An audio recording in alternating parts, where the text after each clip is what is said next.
Let's talk about a very interesting note coming in from Laurance Balanco of CLSA. He, of course, is a well-known technical analyst and keeps writing about various Asian markets, Asian securities, as well as US markets and commodities across the globe.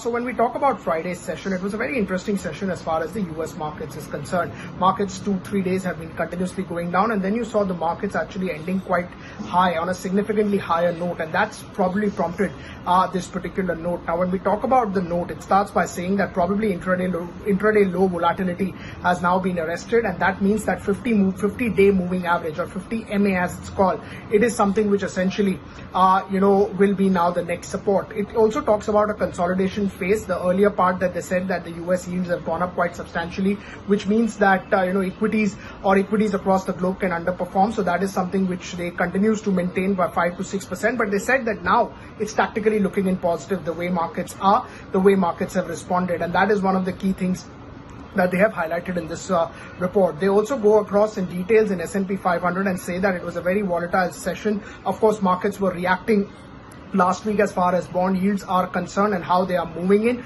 But on the other hand, they say that there were a lot of positives to take in as far as the recovery is concerned. They expect the markets to be tactically on the positive side. In terms of a very special market, they also did say that Thailand market is looking in pretty strong. In terms of Thailand market, it has not fallen into this entire rally, and that makes it looks very strong when other Asian markets are expected to go up. So that is something which also they have told their client. Now, below in the report, they write about the Indian market as well, and particularly when we just talk about Nifty. So they have been bullish as far as emerging market equity is concerned. In March, they did point out that there could be some amount of correction which could actually come in, but they said that this correction is something which will happen, but then eventually it will lead to a better up move is what they have recommended to their clients. So for Nifty, they are saying that Nifty is in a consolidation range. Nifty has taken support on 14,500 to 14,600 levels, and they believe that this consolidation range for the Indian markets would continue. They also say that it should be a healthy sort of a consolidation number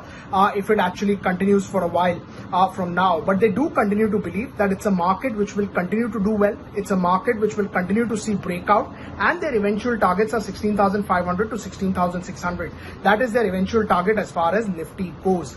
They believe markets would tend to take support at lower levels of 14,500. If that is broken, then markets could go down lower. And also in the short term, because of the various commodity moves, various moves that you've seen across asset classes, they believe that there could be some amount of correction which could happen. But they again continue to say that 16,500 to 16,600 is the level they would watch out for. This is the March 2020 bull run that you are seeing, which is extended to this level if it actually goes through.